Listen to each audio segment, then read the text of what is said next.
Comment savoir si un chien est traumatisé? Bonjour à tous, Camille Génissel, coach comportementaliste, éducateur canin, auteur, conférencière et formatrice.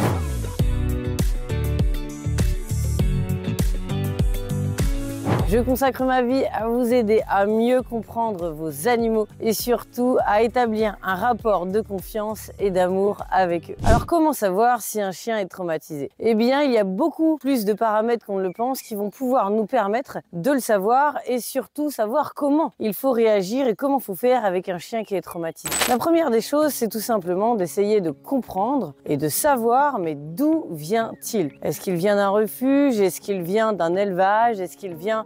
Déjà, ça nous donne beaucoup d'indications. En fait, son passé est une mine d'or pour nous. Alors bien sûr, parfois on ne le connaît pas. Parfois c'est un chien qui a été trouvé, parfois c'est un chien qui était errant avant. Et donc, bien évidemment, on ne peut pas le deviner. Par contre, en effet, cela peut se voir au niveau de ses comportements. Comme toutes les personnes traumatisées, y compris chez l'être humain, les chiens vont réagir de manière excessive à certaines choses et à certains stimuli qui vont ensuite lui rappeler en quelque sorte sa blessure ou ses traumatismes, et donc il va réagir en conséquence, voire en hyperprotection, alors que sur le moment réel ça n'a pas vraiment de sens. En tout cas, c'est une surréaction. Alors on peut le voir au travers de différents comportements. Le premier comportement, eh bien c'est un chien qui, au moindre truc, c'est-à-dire par exemple on soulève quelque chose, on lève les bras, on fait un petit bruit, tout de suite il va être pris de panique et il va aller se cacher quelque part. Alors bien sûr, il ne faut pas confondre ça avec un syndrome de privation sensorielle. Le syndrome de privation sensorielle n'est pas lié à un traumatisme, mais plutôt au fait que le chien, lorsqu'il a grandi les premières semaines de sa vie, a évolué dans un milieu qui était extrêmement pauvre en stimulation. En gros, c'est pas qu'il ne s'est passé quelque chose, mais il ne s'est absolument rien passé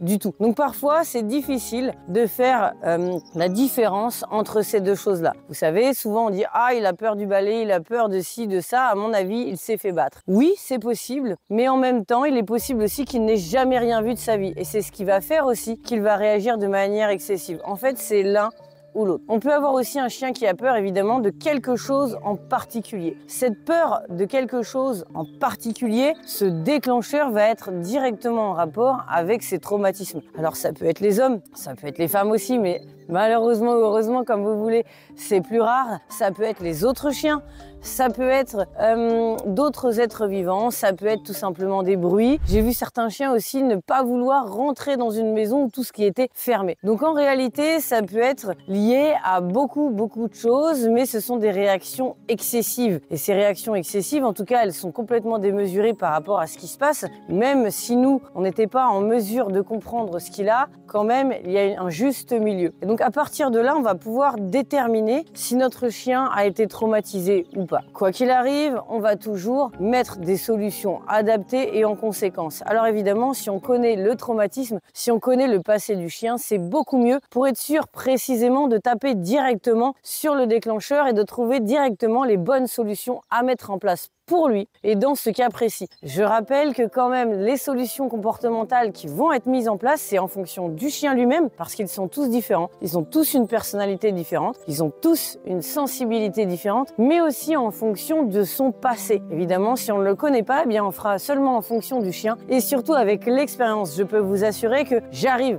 directement à savoir ce qui a pu se produire et surtout ce qu'on va mettre en place d'emblée. Alors, je peux vous assurer qu'il y a des solutions qui marchent à tous les coups. Déjà, les premières solutions, lorsque vous avez un chien traumatisé ou qui réagit de manière excessive de toute façon en fonction des situations, c'est tout simplement de ne pas encourager sa peur. Alors, on entend souvent dire qu'il ne faut surtout pas le rassurer parce que ça empire. Oh, mon pauvre chien-chien, mon pauvre chien-chien. Ok. Mais on va pas le laisser non plus être complètement en insécurité alors qu'il a besoin de nous. Donc moi, ce que je vous propose, c'est de faire le juste milieu. On va pas le laisser paniquer tout seul et dire, bah voilà, je suis ton parent adoptif, mais en vrai, débrouille-toi. Mais on va pas non plus encourager complètement. On va juste lui dire, hey, bonhomme, c'est pas grave, tout va bien.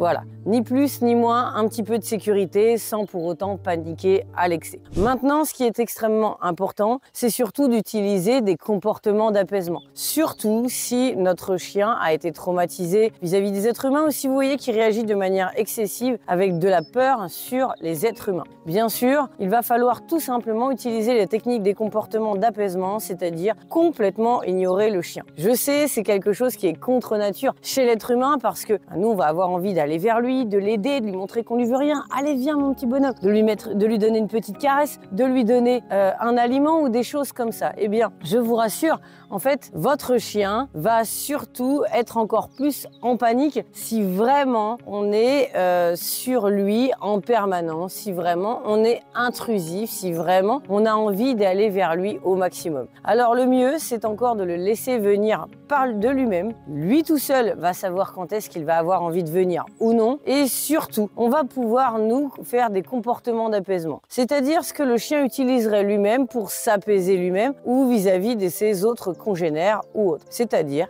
ignorer complètement. Voilà, on l'ignore, on ne le regarde pas, on fait comme s'il n'était pas là. Et je peux vous dire que ça rassure un chien, mais énormément. Et ça lui permet petit à petit de prendre confiance en nous. Si vous pouvez dire cela à tous vos invités, ils vont jouer le jeu et vous verrez que votre chien, derrière, va vraiment s'habituer et commencer à se sentir de plus en plus serein. Pour les traumatismes, c'est parfait. Si vous voyez que votre chien est stressé à cause de traumatismes passés, des massages, des câlins sont vraiment les bienvenus. Ça paraît simple, mais ça marche très bien. Amour, confiance.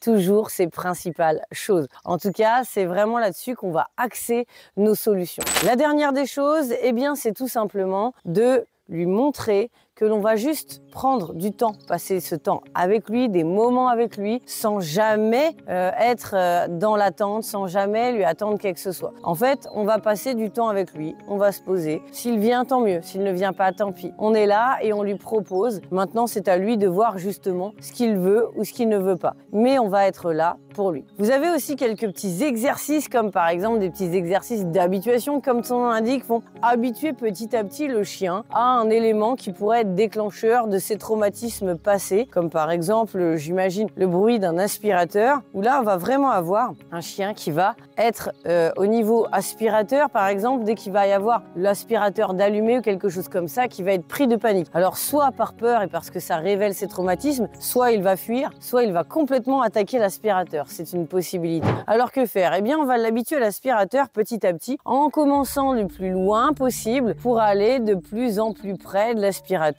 mais uniquement à chaque fois qu'il a un bon comportement et qu'il se sent détendu. Pour cela, on va le récompenser à chaque fois, alimentaire si besoin, mais autre chose, ça peut être intéressant. Mais le mieux, c'est vraiment d'établir ce programme-là précis. Et ça, c'est ce que je vous explique vraiment en détail pour chaque chien, pour chaque famille et au cas par cas. Parce qu'évidemment, chaque chien est différent, le seuil de tolérance n'est pas le même, la distance à laquelle on va travailler du déclencheur n'est pas la même et tout ça va rentrer en considération pour que l'on puisse établir un vrai programme précis pour lui. En tout cas, vous l'aurez compris, peu importe sur quoi votre chien est traumatisé et à cause de quoi il est traumatisé, quoi qu'il arrive, on va toujours pouvoir mettre en place des programmes et des solutions pour lui et pour l'aider et pour aider toute la famille pour ne pas rester comme ça, bien sûr. Maintenant, vous le savez, ce sont des réactions excessives qui signifient que soit votre chien a été traumatisé, soit il a complètement jamais rien vu de sa vie. Mettez-moi des commentaires et dites-moi si vous avez un chien un petit peu comme ça ou qui réagit de manière excessive, qui a peur de tout. On pourra échanger un maximum ensemble. Si cette vidéo vous a apporté des solutions, mettez-moi un petit like et j'attends de vous lire tous les jours. C'est un plaisir pour moi. En tout cas, je vous remercie beaucoup.